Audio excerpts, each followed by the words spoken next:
Hello. Welcome to today's session of Selling the Couch. This is the first episode of 2025. It also marks 10 years of this podcast, which, to be honest, is incredibly wild and unexpected.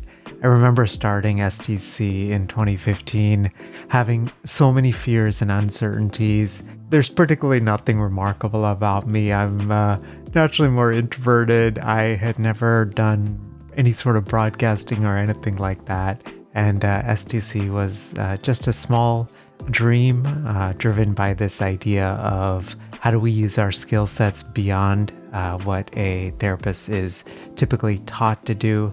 How do we learn from private practitioners about how they build their businesses? And how do I document and share my journey as I make this transition from psychologist to online creator and podcaster and course creator and public speaker and all of those things? I realize more than ever that none of this would be possible without each of you. And I'm just so thankful for you from the bottom of my heart. Thank you for taking the time to listen to the podcast, for sharing it with our colleagues in the ways that you have shared it. And even just for most of all, for just the kind words and encouragement that you've given me. Over these past 10 years, my dream, honestly, in when I thought about a career as a psychologist when I got licensed in 2012 was to become the training director of a counseling center, a university counseling center, and perhaps do some teaching at the university level and also just have a small private practice. And so to have all of these things happen, it's quite unexpected. It's incredibly humbling. And I just wanted to say again, thank you. This episode, just kind of some real talk about this episode. I actually recorded a version of this episode last week, and something about the way I recorded it just wasn't sitting well with me. So this is version 2 of the podcast.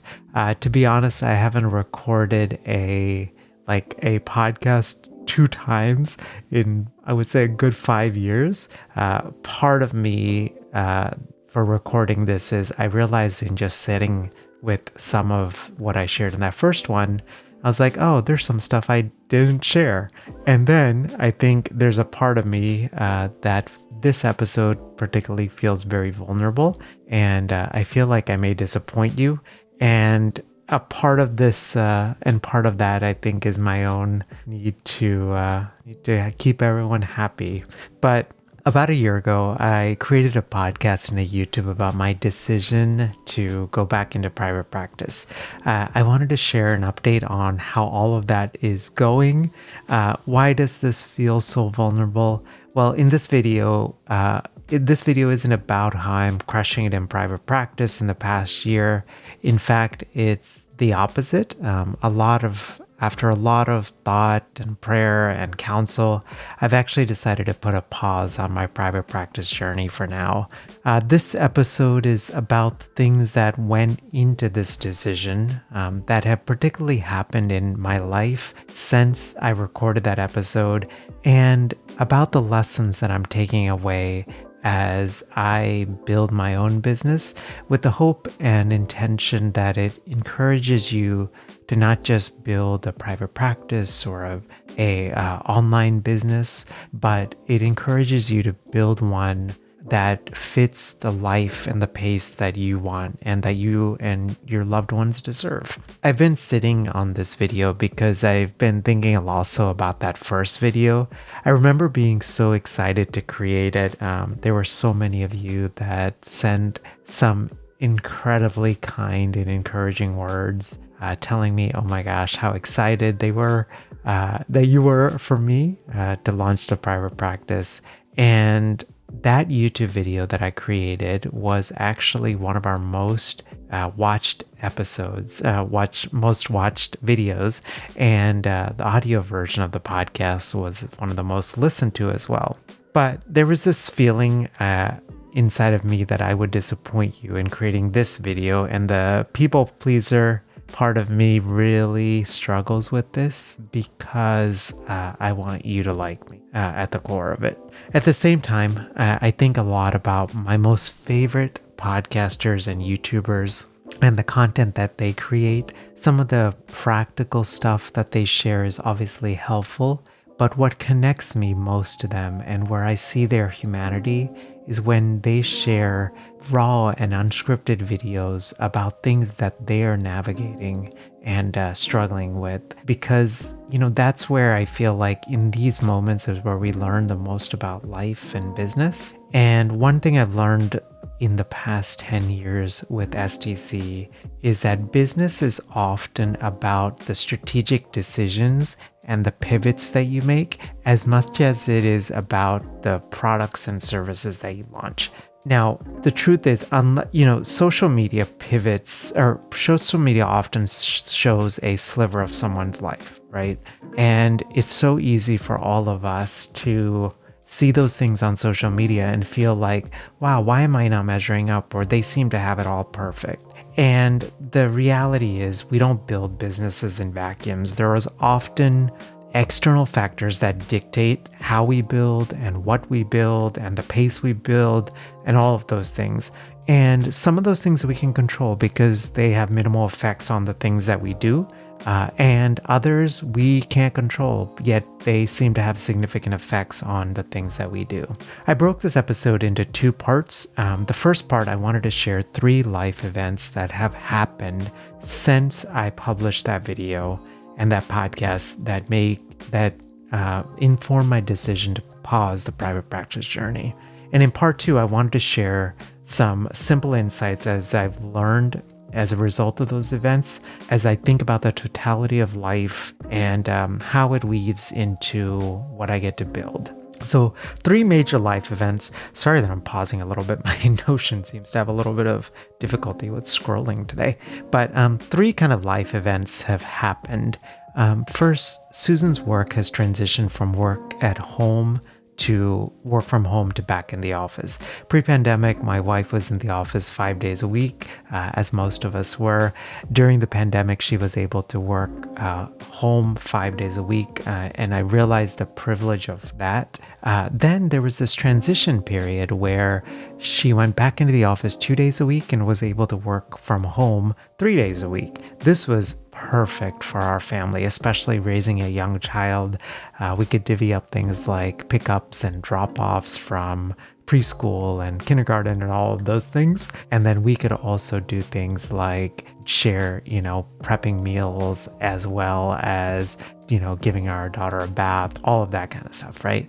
And from what we could tell when I made that video, that the 2 days in the week in the office would continue indefinitely. This was perfect because my plan was to see 1 to 2 clients on Wednesday mornings. I'm an early bird, so my plan was to literally see at like 7 a.m., 8 a.m. Eastern time, and then do what I needed with STC because STC, I love it. It brings me so much joy, but it also keeps me really busy, and I've got more than enough stuff to be doing with it. And I think I would have created more stress for myself if I had tried to put private practice into STC time. But earlier this year, the decision was made for Susan's employer to go back into the office. So practically what this has meant is that I am just handling a lot more on the home end, and I'll tell you a little bit about that. But the second thing that's kind of happened over the past year is obviously our parents are getting older. I know that many of us are in seasons where we are caregiving for aging parents and grandparents, and or entering that season. And there's just been, on our end, there's just been some health status changes with our parents that's making me realize that creating more margin for caring for them, whether it's taking them to doctor's appointments, or just spending time with them, is versus packing my schedule is a wise move. And just to share a little bit more, a few months ago, my parents came to visit from Texas, and we had a Friday morning that was free, so it was just the 3 of us. Susan was at work, Chloe was at school, And I took them to the Museum of the American Revolution in Old City, Philly. My dad particularly loves history and all of these things, and Philadelphia, birthplace of our nation, with so many things like Independence Hall and Ben Franklin's tomb and all of these things. It's a wonderful section of the city, and we were just walking down the sidewalk, and I was looking ahead, not really paying attention to them, more being oh, let me just make sure they don't step on anything, because in that part of the city, everything is made of cobblestone, and so I just didn't want them to trip or anything like that. As I was also trying to just pay attention to traffic and make sure they were, okay. And I looked to my side, and my parents weren't there. And this, honestly, we had walked, it could not have been more than 2 minutes at most. So I look back, and they're 20, 25 feet behind me. That moment, to be honest, was incredibly symbolic, but also really sad. It made me realize that, our parents are entering this latter stage of life, and the physical energy and their bodies are breaking down. The physical energy is not there. Their bodies are breaking down. They can't do things as fast as they used to. And for me, it has really brought up these questions around how will we allocate time that we have with them. I know Susan will say the same thing. Our parents sacrificed so much, particularly many immigrant parents. They left everything they knew and the people that they knew, and they traveled to a foreign country to set up a new life. And I feel what we get to do is a result of that sacrifice. And so, obviously we love our parents, and we're grateful to have good relationships with them. And so I'm just, thinking so much about what does these latter years look like. The third thing that has happened is I am now leading a small group for church. I talk a lot, off and on about my Christian faith and how a lot of my faith informs a lot of how I approach STC, and even the questions around how big do I want to grow STC? What are the programs we build? What's the pace at which we build? Is the reason I'm building just to become a quote unquote influencer, which honestly is definitely the furthest thing for me. We're very active in our church community, and this year our church leaders asked if me and Susan could step more into a leadership role by leading a newly created small group. If you're not Christian or you're not familiar with this concept of a small group, so it's basically within a church, depending on usually geographic area, their congregants from that church kind of meet together on a weekly or bi-weekly basis just to fellowship together, sometimes to lead a study, reflecting on a sermon that was heard, applying it to their lives, other times being, giving, doing volunteer work, stuff like that. We were previously active. We've tried to always be active in our church, but particularly after Chloe was born, and we dealt with the whole NICU experience, and then almost a year and a half of early childhood intervention because she had low muscle tone.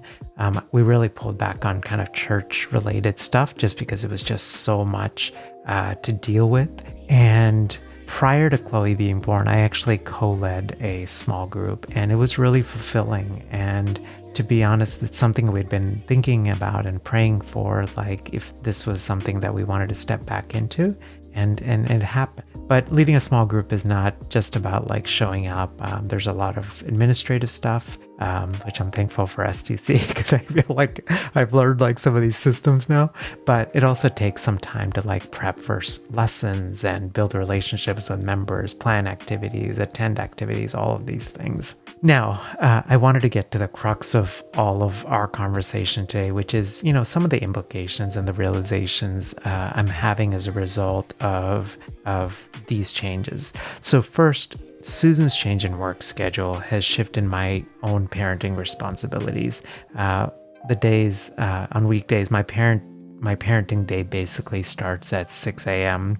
I get up at 5:25, try to grab a quick HIIT workout in, and it usually starts at 6 a.m. Susan's usually up then. She makes lunch for Chloe and then heads to the office by anywhere from 6:45 to 7:15. I get Chloe up. We around 6:45 is what I try to aim for. She's a bookworm, which I'm like really excited and grateful for, because I am as well. But she always insists on reading a book, and so we cuddle in bed and we read a book together before she even gets up. And then usually brushing teeth, changing. I do a terrible job of doing her hair. I am getting better, and I'm thankful she has straight hair. But and then we're usually out the door at 8:10, and I do the drop off at school. Then I come back here to home to STC headquarters around 8:45, and then from 8:45 to typically around 12:30, 12:45, I'm doing STC stuff, and then I'm usually out around 12:45, head to a park, a local park here where I do a daily hike. Then I come back, shower, get a quick power nap, 25-minute power nap in, something I've done for several years. I've just found it really refreshing, and then it's back picking up Chloe. I leave the house around 2:30, 2:35, and then pick up at 3, drop off at grandparents, come back around 3:30, do about an hour and a half, wrap up a few things, and then back at 5 to pick up at grandparents, then showers and dinner and all that stuff. Susan's usually back by 6:45, 7. It's a lot. I'm not gonna lie. I have so much respect for single parents who manage this, because I just so much respect for you. I also have a lot of respect for parents with multiple kiddos, because I feel like I am behind the 8 ball 95% of the time with one child in trying to manage all of this. Now, the other side of this, right? I don't want to like make this like, oh, like this is so hard and all of these things, but the other side of this is I'm really enjoying this season of life as a parent. Like recently, we've picked up some, like little hobbies, Chloe and I took a lot of art classes in elementary school, middle school, and college. And we do this thing where we now draw pictures together. She really likes food pictures. Like, so we'll draw pictures of French fries or hamburgers or something. So we usually like watch a YouTube video, or she's got a drawing book, and we'll go find like a food picture in there. We'll bust out our Prismacolors and then just enjoy that moment together. And just the ways that, I really think it is really the grace of God, like a happy and a healthy child, even with everything we went through with that NICU birth. And I really have thought so much about, in the past year, about success. Left to my own devices, I constantly crave external validation. But being this parent entrepreneur is making me realize that one part of success is income. The other part is when you can be fully present and enjoy the season of life that you're in without feeling like you're being distracted or being pulled in 20 different ways. We get the incredible privilege to spend evenings and weekends together as a family. I'm, for the most part, I'm human and not perfect, right? But for the most part, we're able to model for Chloe what a healthy relationship with work looks like. And I think more than anything, as we have these days like this, I savor them, and I realize that, there's going to be a time where she either won't be here at the house, or she won't want to hang out with her parents because her parents are super lame. As they say, the days are long, but the years are few. And I'm realizing that just the privilege to be a parent in this season, that's what success looks like for me, and I just want to create bandwidth for it.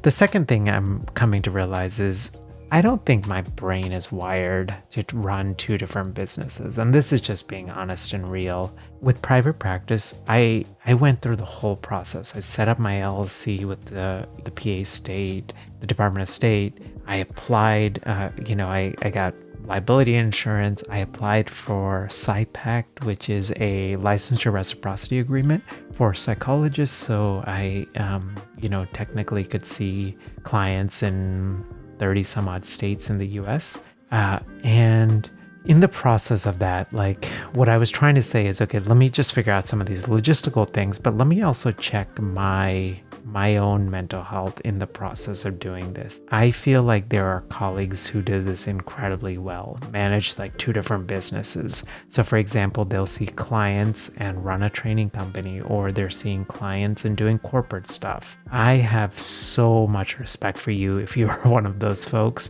This guy right here, I am realizing I am not one of those folks. I thought I could handle it because I, try to be super organized and run systems and all of that. But the piece I didn't know is how much my nervous system would get activated at the thought of running 2 different businesses. There's this mental gymnastics that I found myself having to do between STC and private practice. Okay, so it's like I switched to STC. Okay, what do I have to do with STC today? Okay, I got to record a podcast. We have our coaching call. Okay, and there's something with private practice, right? Okay, I have to create a directory profile. I have to update this. I have to return this call, right? And it's for somebody that already struggles with bouts of insomnia and anxiety. I realize like I can't. I realize I'm just not wired that way. In fact, just being real, I noticed that nearly every night since I made that decision to go back into private practice, I was having anxiety-related dreams. So things falling apart, things crashing, all of these, and my sleep started to get interrupted, which leaves me just feeling tired and cranky and all of those things. And doesn't really help me to be a good partner to Susan and a good dad to our daughter, Chloe. As I get older, particularly in the past 4 months, I've really tried to focus on sleep. I have a very complicated relationship with sleep. This is probably another episode for another time. But among the messages that I thought and heard about sleep was that sleep is for someone that is lazy. And what I am realizing is with any sort of creative or heavy like knowledge-based work or mental work, how important sleep is. So I have the past 3 to 4 months, I have been prioritizing sleep. I get a 25-minute nap in and I get almost 9 hours of sleep a night. And I feel just so much happier, particularly here living in the Northeast during these winter months with these winter blues. Like it's so hard for me. And so I've just also incorporated that sleep in, and I'm just like, oh, this is nice having this sleep. And when I let go of this private practice dream, I noticed like the anxiety dream subsided and all of these things. As therapists, we manage so many roles in private practice, from being a clinician to a business owner to doing all the things that we need to do to market our practice. It's really easy for all of us to feel overwhelmed, especially when we are juggling so many things. That's where the team at Alma comes in. This is a platform that I would consider if you are a solo practitioner that is either wants to take insurance or that is private pay, but just wants to hedge a little bit, especially to account for periods of economic uncertainty or weird things like hyperinflation like we've been dealing with in more recent times. Alma makes it easier than ever to build a thriving private practice. They include a bunch of different cool stuff. So one is they have a members only platform where you can exchange resources with other clinicians, exchange referrals, and just find support. They have consultation groups as well.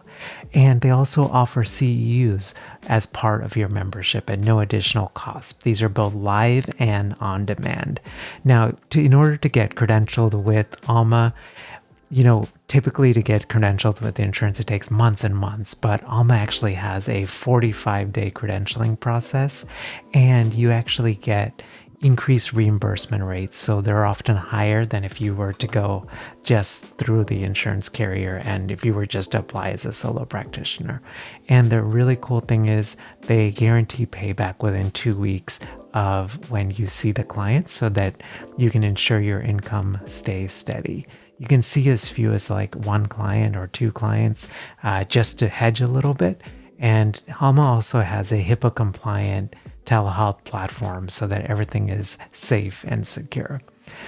Alma also has a bunch of different stuff to support clinicians, all the way from workshops and all sorts of things, as well as an online directory, so that you can continue to get referrals coming your way. The best part, the team at Alma was able to hook the Selling the Couch family and listeners with a unique code, which is over at sellingthecouch.com/Alma. That's actually for 2 months, absolutely free on Alma's platform. This is a non-advertised, like non-publicly advertised discount. So definitely encourage you to check it out over at sellingthecouch.com/Alma for a 60-day free trial, just to see if it makes sense for you. I also worry, just given my own wiring and anxiety, I feel like I'm just asking for like more significant health concerns if I continue trying to run two different things. There's a quote that hangs on my quote wall. It's by Gary Keller from Keller Williams Realty. It's from the book The One Thing, The Surprisingly Simple Truth Behind Extraordinary Results. And the premise of that book is the most successful people focus on one thing, and they do it for an unbelievable amount of time. And in that quote basically says, work is a rubber ball. If you drop it, it will bounce back. The other 4 balls, family, health, friends, and integrity, are made of glass. If you drop one of these, it will be irrevocably scuffed, nicked, perhaps even shattered. The third realization that I've had is I'm hitting my enough number in terms of revenue. And I think what we're building with STC will continue to allow me to hit that enough number. I consider an enough number to be something that allows you to live a comfortable life while being able to afford some luxuries, or at least have some income that you can set aside each month for like a big purchase. My enough number is bringing in 12 to 15,000 per month. And so obviously that would be anywhere from, let's just approximate like 144,000 to like 180, 190,000 a year. Now, all of that is not pure profit. So I wanted to just be transparent about numbers. I follow the profit first system. And so if based on those numbers, they recommend about 30% into expenses. So that's about 3,600 to 4,500 in expenses. And then 15% set aside for taxes, which equals 1,800 to about 2,250. And that would leave around 6 to 7K in income that I can pay myself. And, again, just I feel thankful for this, but we're right there with STC.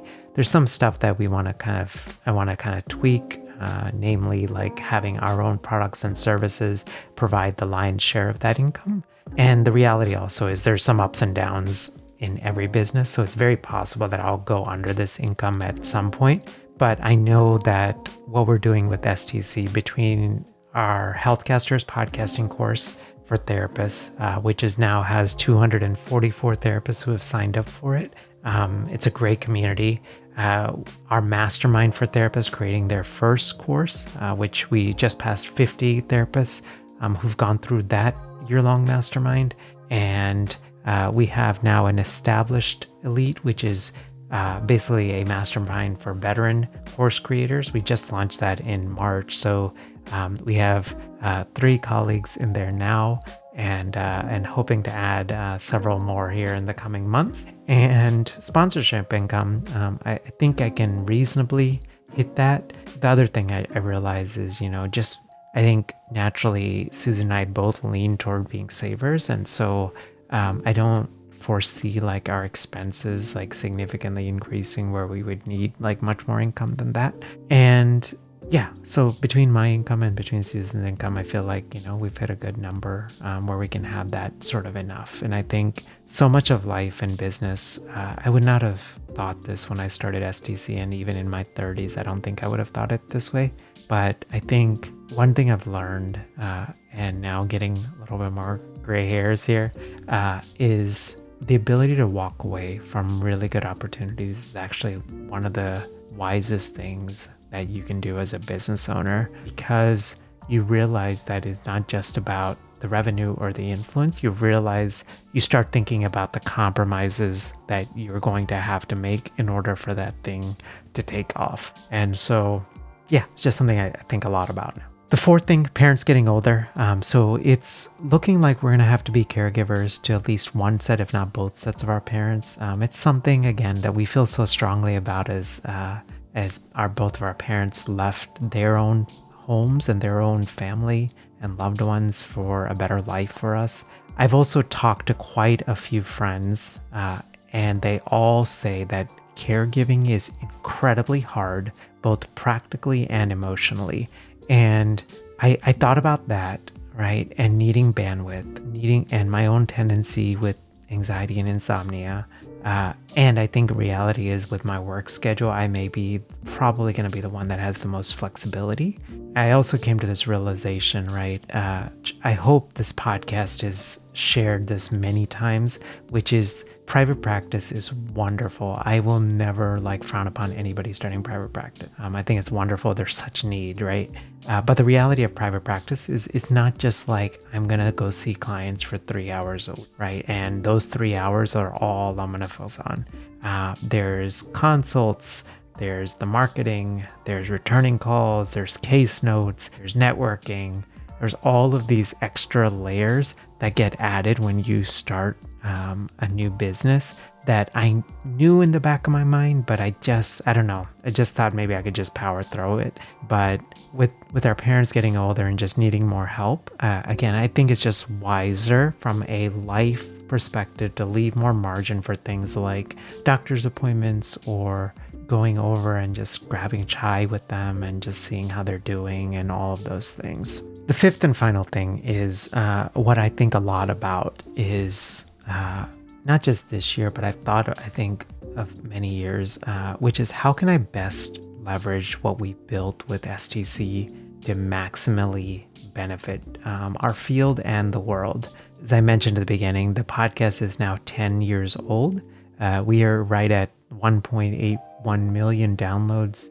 We have listeners in over 100 countries in the world, which I'm just so thankful, and it's incredibly humbling to have these kind of numbers. Last year, the American Psychological Association reached out when we were able to do a 3-month partnership, which was wonderful and went really well.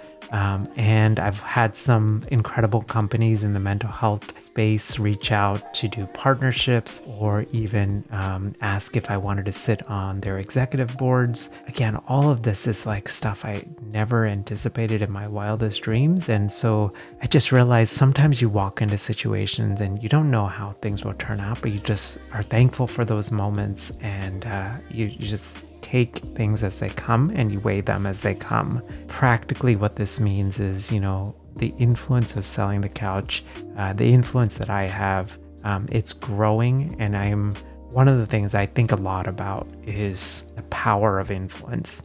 Instead of, for me, I don't actually want the light to keep shining on me. My hope is honestly, as STC continues to evolve, imagine being still the focal point of it, but on a holistic perspective, honestly, I want it to be less about me and more about how we take this influence and impact that we have and shine it outward to further our field and to leave the world a better place, to do good in the world. With private practice, what I came to is I can see 2 clients, and I hope that the work that we do together would be impactful. I think it would be, but I think I can create a bigger ripple wave effect if I concentrate on what we're doing with STC and just amplify everything that we're doing already. This year, we'll be creating a scholarship fund for girls who have been rescued from brothels in the commercial sex trade. This work is really important to me. When I was in grad school, I took a psychology of trauma and abuse class in the fall. And then during the winter holiday break, the 1-month break, I got to spend 3 months working for an NGO in Mumbai, India, in an area called Kamatipura. Kamatipura is the largest concentrated red light district in the world. And it's the largest red light district in Asia. And over the 3 weeks, I got to teach at a school which housed children that were born into brothels and were rescued from brothels. I also got to spend an afternoon in the actual red light district. Just to even give you some context, they were so worried about my safety and that literally I would be dragged in that they had 2 social workers on either side of me just to make sure that I was like safe and all of those things. Raising a daughter, I think a lot about privilege that we have to raise her. I think a lot about how every daughter in the world doesn't have the opportunities that she'll have. As I was prepping for this episode, I just did some research on just like numbers of like sexual exploitation. The numbers are staggering. 4.8 million people are forced into sexual exploitation. 1 in 3 is a child. 99% of the victims are girls and women. The average life expectancy of a girl that's trafficked is reported to be as low as 7 years after being trafficked. This is due to violence, untreated health conditions, and then suicide. Victims are 13 times more likely to experience PTSD compared to the general population. And STC has grown over these past 10 years, and I get the good privilege to be able to do this, a dream career, full time. I think a lot about what do we do, to address this. So practically, we're moving our podcasting course from a single payment model to a recurring model. The single payment model just gave you kind of access to the course. I did that for the past couple of years as our daughter was born, but we're going to be shifting to a recurring model. It will include a suite of courses, not just our podcasting course, but other courses related to podcasting. So things like podcast sponsorships, things like designing your home studio so you can have a great podcast setup, stuff like that. It will also include monthly coaching calls and teaching workshops, accelerators where, for example, we can work on your sponsorship stream, your deck, as well as a community. It's going to be around a $3,000 a year offering. The community, as I mentioned, is 244 strong. Many of the podcasts in the mental health space have gone through our podcasting course, which I just feel so privileged by. And I think especially going forward, we really want to attract therapists into that community who want to start a podcast, but also have a missional heart. So my plan is to set around 20% of that sale, so $600 of every sale, toward creating there's some structural things I have to figure out, but creating essentially a scholarship fund for girls that have been rescued from brothels. You might be wondering what $600 does. So $600 provides 6 to 12 nights of secure housing for a girl that's been rescued. This is actually just in the US, so globally, I'm positive the impact is much more. 4 to 12 therapy sessions, several medical appointments, 2 to 6 hours of legal aid. And I feel like this is the next evolution of my career and the next evolution of Healthcasters, both creating a community where everybody gets to start a podcast to amplify their voice, but then by bringing all of us together, we get to collectively amplify our voice and meet a real world need. Now, a practical kind of thing, if you've been keeping an eye on Healthcasters, you can send me, please just send me an email, melvin@sellingthecouch.com, and say, Mel, I'd love to join. If this is something that resonates for you. But also if you would rather wait, that's okay. But please do consider waiting, as there's some logistical things that we just have to figure out. We want to roll this out thoughtfully. Just practically looking at things, I think it's probably going to be summer, fall before we fully roll this out with Healthcasters. As in wrapping up, this has gone way long, but I really genuinely hope this is helpful. I always struggle with episodes like this because it's not just here's a question we're exploring and here's 3 bullet points. This is brings up so many emotions talking about this. So some things that I want to think through. one of the reasons I wanted to go back into private practice was to stay in the work. I miss therapy. I feel like I'm halfway decent, good at it. And I don't know what this means yet, right? Does it mean that I start a small private practice when at some point when things are just less hectic, when, I don't have a young daughter and aging parents and church responsibilities and all of these things? Does it mean that I start one when my work with STC is done? I hope to be doing STC for a long time, but I'm also keenly aware that STC at some point will wrap up the work that I do. Does it mean that I do some more coaching and consulting within the STC LLC versus trying to manage two different LLCs? This does look like a wise decision from a simplicity perspective. Obviously, I would do all the things up to code and up to par and have the liability insurance and all of that stuff. But, or does it mean that, we're with, particularly like the coaching sessions that we have both for healthcasters as well as for the mastermind, I'm using a lot of the underlying skill sets that I would, have learned as a therapist, right? And with teaching during the workshops, using a lot of those skill sets as well.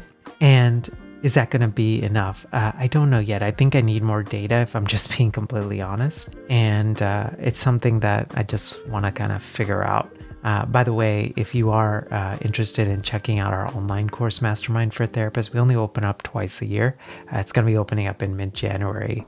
You can learn more about it at sellingthecouch.com/mastermind. This is a great option if you've been wanting to launch an online course, but you're just looking for a community of other therapists to launch the online course with for accountability and to exchange ideas, to get feedback, all of that kind of stuff. I also wanted a clinical arm so that I could test out some of the products and services before I recommend them on STC. I realize, again, I'm human, so I don't get it. Like, I don't bat 1,000. I don't get it perfect all of the time. But I'm keenly aware of how much trust I have with each of you. And that trust is precious to me. I don't ever want to do anything purposefully to violate it. Just kind of being real, right? Traditionally with STC, I have a group, like an informal group of advisors.